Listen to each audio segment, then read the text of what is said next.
La phobie, existe-t-il quelqu'un sur cette planète qui ne connaisse pas la phobie et qui ne souffre pas d'une phobie? La phobie, c'est quoi? C'est la peur inconsciente qui s'impose à soi face à un objet ou une situation. Et ça perturbe le fonctionnement et le bien-être de la personne. Alors restez jusqu'au bout, je vous donnerai quelques astuces et quelques conseils. La phobie, elle se développe lorsque la personne a vécu des traumatismes ou a vécu une situation et ça a impacté en fait son psyché et elle est restée enfouie quelque part. Et du coup, lorsque la personne se retrouve dans la même situation ou face à ce même objet, ça réactive ce mécanisme de la peur. Le plus souvent, ces peurs sont ancrées dans l'inconscient et se sont déjà figées entre 0 et 7 ans, donc dans la petite enfance jusqu'à l'âge de 7 ans. Il y a différentes techniques pour essayer de se libérer de ces peurs. Un exemple, la peur du chien par exemple ou la peur des araignées.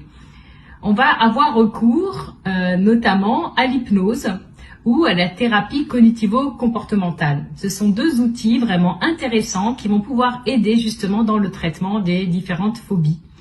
Il faudra plus ou moins de séances en fonction de l'intensité des troubles. Bien sûr, si les troubles sont très handicapants et génèrent en vous des angoisses et des attaques de panique, à ce moment-là, peut-être auriez-vous besoin d'avoir recours à des médicaments. Et voyez cela avec votre médecin. En tout cas, on peut s'en sortir de ces troubles phobiques. Il faut juste ne pas en avoir honte, oser le dire et essayer de trouver une porte de sortie. Il y a parfois des phobies refoulées, inconscientes, qui ne vous appartiennent pas. Vous ne comprenez pas pourquoi vous avez, par exemple, la peur du serpent.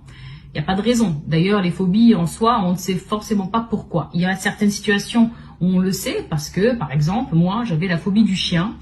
Pourquoi? Parce que j'ai été coursée quand j'avais 8-9 ans par un chien et j'ai gardé cette peur du chien. J'ai travaillé dessus, j'en suis guérie, donc c'est tout à fait possible. Mais il y a des phobies où on ne comprend pas pourquoi, notamment par exemple la phobie du serpent, où j'avais pris en charge une fois un patient qui avait la peur du serpent. En essayant de remonter toute l'histoire aussi loin qu'il pouvait en remonter, il n'y avait pas de confrontation avec un serpent dans son enfance, il n'y avait pas de souvenir de cela. Mais lorsque l'on a travaillé avec lui sur l'enfant intérieur, sur son histoire remontée jusqu'à la vie intra-utérine en faisant une régression en hypnose, et effectivement, en fait, il avait le cordon ombilical autour du cou au moment de la naissance et il a gardé cet impact de quelque chose qui l'étranglait. Donc il avait toujours la sensation d'être étouffé. Pour cela, on a travaillé en hypnose du coup, et je lui ai donné aussi de l'homéopathie, le Lachesis, qu'on donne lorsqu'on a ces sensations justement de serrement au niveau de la gorge. Et il a pu être libéré de cette peur, cette phobie des serpents. Donc comme quoi, c'est possible. Le reconnaître, essayer de chercher une thérapie qui vous corresponde et y croire, et tout est possible. Voilà.